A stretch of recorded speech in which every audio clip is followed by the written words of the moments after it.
Hey guys, welcome back to another video, and before we get started I just wanted to clear up a few things. One, I apologize for my bed hair. It's like day one after a blow dry, so I'm sure you guys can understand how wide it can get. Will it stop me from making YouTube videos? No. Two, I apologize again in advance for the lighting that you are about to see, because I do make candles in my kitchen, okay? I do not have a workshop just yet. I am manifesting that for 2022, okay? I'm gonna manifest that I will have a candle workshop by the end of this year. I'm sure there are loads of you who also make candles in your kitchen, in your bathroom. Welcome to the kitchen, and today we shall be making spiral candles. I absolutely love making these, and as for the color, I just think they're so cute. So this is the mold, and I'm going to be completely honest, it is so hard to make candles with this mold. I mean, when you're pouring it in, if you don't add enough elastic bands into it, it will leak out. And also when you're unmolding, because it's a stick, and then when you're trying to unmold it, and then if you apply like a little bit of pressure at the back by accident, then it will break. I kid you not, I made this lilac one about 4 times before I could actually unmold it, and I can't unmold this by myself. I just think some molds, the practicality of it, it's not that great, but this was the best one that I could find at that moment. I'm still on the hunt. I do need my husband's help in terms of getting the candle out. So for this candle, you probably guessed it, we are going to be using 4120, which is my go-to pillar candle wax. Things you will need: you need the wax, you'll need the mold, you need some elastic bands, you will need your wick also, and you will need your thermometer. Oh, and also you will also need a jug to make your candles. I actually have a new jug, like my dad bought it for me for Christmas. This is so good, like it heats up so quickly, but because we're just going to be making one today, I'm just going to stick with the glass jug. So because I've made these candles before, I know how much I need. I will need about 50 grams of wax for one pillar.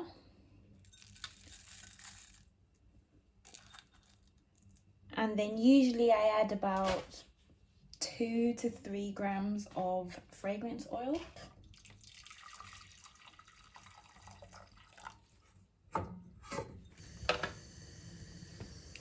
And we are now just letting this double boil until it reaches a temperature around 180, 175.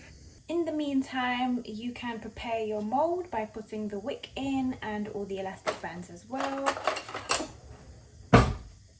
So what I usually do is I just put the wick like this, and then get a chopstick and just kind of shove it in, and then grab it at the bottom, and I like to leave about this much hanging out at the bottom, and I'll tell you why in a bit. And then we snip the wick closely to the top as possible, because there is already a section in the mold where it has a bit of space for wick not to be touched by wax. This wick, I think I'm using an Eco 2. It is unwaxed. What you can do is probably wax it yourself if you want. I mean, the performance of the candle is not that much of a difference if you choose to use an unwicked wick or a raw wick. And then basically what you want to do, you want to add as many elastic bands as you can, just to be safe, because there has been times where I have put like 2 elastic bands, and then as soon as I put the wax in, it just starts leaking all over the place, and I don't know what to do with myself because it's all over the table. The wax is hot, so I can't touch it with my hands, and I just had to let it leak all over my tabletop and clean it up afterwards. You want it to be like just a little bit tight. You don't want it to be too tight, because when it's too tight it ends up squeezing the mold, and that might affect its shape.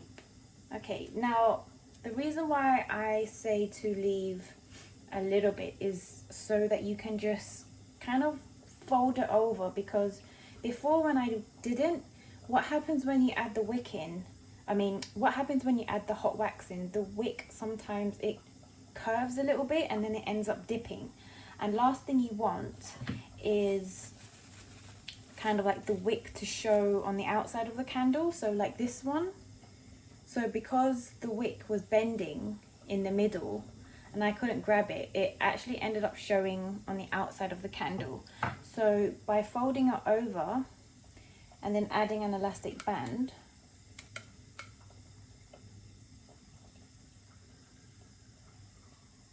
what it does is that it pulls it, so it tightens it, so it travels right through the center of the candle. This won't stay here, by the way, so when I add in the wax, I'll show you guys how I shift it towards the center. So I'll be using wax dye chips. This one I bought from Glitzy Wax online, and I actually drew how much dye I need to get that color. So it's about this shape, and I drew it on the little bag because I always forget how much I need, and when you're trying to weigh something this small, it usually doesn't come up, particularly on those scales. I mean, if you've got like a scientific to the 0.000 scale, then you know, great, this will probably pick it up. But if you have a normal scale like mine, it probably won't. So this kind of helps me remember how much dye chip I need for one candle. Yes, my candle stirrer is a chopstick. It's the most efficient tool I have. Okay guys, we don't judge here. We just use what is available to our sources and whatever works. So 162 needs to be hotter. Oh no, I don't think I've ever seen it this high before. Okay, so straight away I like to add in my dye chip, just so the dye chip can immediately melt. Ouch.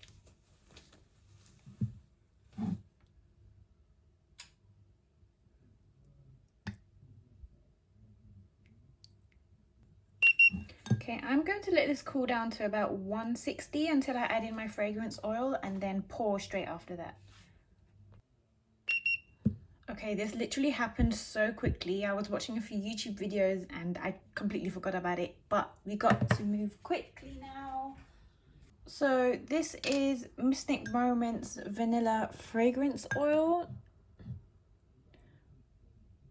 I usually would measure it, but I'm kind of panicking right now. Give that a mix. And you want to make sure that you mix in your fragrance oil really well, because sometimes when the fragrance oil is colder than the wax, it solidifies, and then when your wax takes its form, sometimes there's like pockets of fragrance solids and then it just goes really slimy, and nobody wants that. Okay, so I'm going to pour this in slowly now.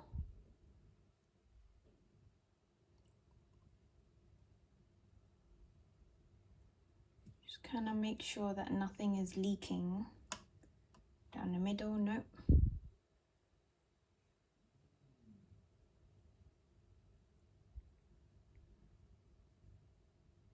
And then what you want to do, you want to keep topping up the middle, because after like a minute or so, it will kind of cave in. I think because the wax is, you know, making its way around the mold, and sometimes when the candle starts to harden, it pulls everything into the center, and you usually need to keep topping it up. As you can see, it's starting to cave in a little bit, so just maybe spend like the next 5 minutes just topping it up.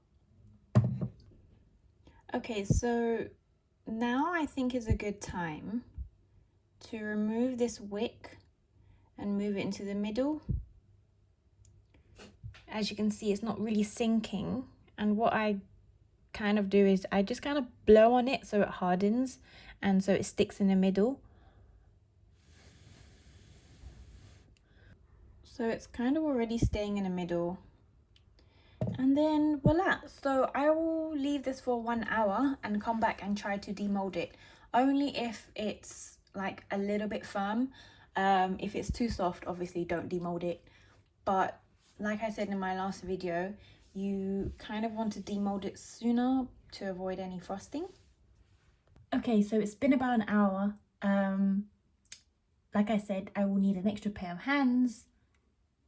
I'm the extra pair of hands. And let's unmold. Okay. So we've actually worked out a system where Josh actually holds down the mold while I ease it out slowly. Yep. So, okay, do your thing. So he holds it at the bottom so no one bends it in the middle.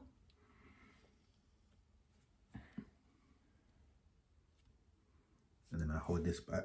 Yep. And I keep this straight.